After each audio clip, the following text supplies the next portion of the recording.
तेरे पुरखाओं का रखा हुआ है तेरे भंडार में, वो बेबीलोन को उठ जाएगा। यहोवा कहता है कोई वस्तु ना बचेगी, तेरे पुत्र जो तेरे वंश में उत्पन्न होंगे उनमें से भी कुछ को वो बंदी बनाकर ले जाएंगे और वो खोजे बनकर बेबीलोन के राजभवन में रहेंगे। तो परमेश्वर ने उनको प्रोफेसी दी कि तुम्हारा जो राज्य है वो अन्य जातियां लूट ले जाएंगी, क्योंकि तुम मेरे साथ बेवफा हो, तुमने मेरे साथ मेरी आवाज को नहीं सुना, मेरे वचन को नहीं सुना। जिससे मैं नफरत करता हूं तुम्हें नफरत करनी है, जिससे मैं प्रेम करता हूं तुम्हें प्रेम करना है। ऐसा नहीं हो सकता आप बोले कि पिताजी मैं आपसे बड़ा प्यार करता हूं और पिताजी के दुश्मनों से आप बात करें। जिससे पिता बात ना करता हो आप उससे हंस हंस के बात करें, इसका मतलब आप अपने पिता के साथ प्रेम नहीं करते हैं। हालेलुया। उसमें क्या लिखा हुआ है? उसमें लिखा है कि प्रोफेसी हुई, उसके बाद क्या हुआ? नबूकदनेस्सर, फिर से पढ़ेंगे दानिय्येल, यहूदा के राजा यहोयाकीम के राज्य के 3रे वर्ष में बेबीलोन का राजा, वही राजा जिसकी परमेश्वर ने भविष्यवाणी की थी, नबूकदनेस्सर यरूशलेम पर चढ़ाई कर उसे घेर लेता है और सारे परमेश्वर के भवन के पात्रों को, सबको, राजा को, सबको उठाकर ले जाता है। लेकिन इसमें मैं कहना क्या चाहता हूं, यह अब ध्यान से सुनना।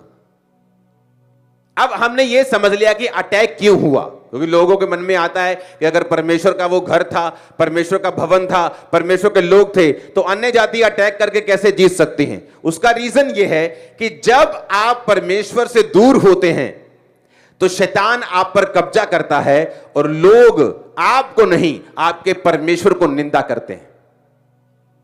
जब इजरायली काबिल नहीं रहे और पहुंचे नहीं वहां पे कनान में, तो जो मिस्रियों के सामने वो निकले थे उन्होंने मजाक उड़ाया कि लो जी वड्डियां वड्डियां गल्लां करके निकले सी, पहुंचे तो है नहीं। पर उन्होंने ये नहीं देखा कि इजरायलियों ने रास्ते में व्यभिचार किया, बछड़ों की पूजा की, क्या क्या उन्होंने नहीं किया। नबियों के खिलाफ, परमेश्वर के दासों के खिलाफ कुड़कुड़ाए, सब पाप किए, और परमेश्वर ने वहां नहीं भेजा जहां उन्हें बुलाया गया था भेजने के लिए।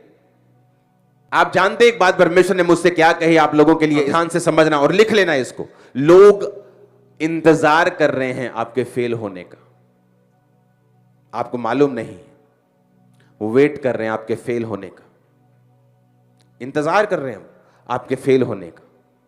क्योंकि जो वो बोलना चाहते हैं वो लीगलाइज नहीं हो सकता, लोग उसे स्वीकार नहीं करेंगे। लेकिन जब आप फेल हो जाएंगे वो बोलेंगे देखा हमने तो पहले ही कहा था, ये बंदा ऐसा है, ये चोर है, ये फलाना है, ये ढमकाना है। लेकिन तुम फेल तो पाप की वजह से हुए हो, उस वजह से नहीं जो लोग बोल रहे हैं। ध्यान से मेरी बात को समझना।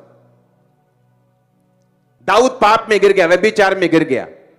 जब वो जा रहा था, अब कारण तो व्यभिचार है, जब व्यभिचार में गिरा उसके बच्चे, उसका घराना उसके खिलाफ हो गया, वो सारी चीजें व्यभिचार के कारण हुई। और हित्ती उरिया के दाऊद ने उसको मरवा दिया जानबूझ के, युद्ध में आगे रखे, वो उसके कारण हुआ। लेकिन दाऊद जब जा रहा था तो बाइबल कहती है कि व्यक्ति उसे श्राप देकर कोसने के लिए आया, हे ओछे इसलिए तू मुसीबत में फंसा है क्योंकि तूने किसको मरवाया था? किसको मरवाया था? शाऊल को। लेकिन कारण यह नहीं था दाऊद के फेल होने का। दाऊद के फेल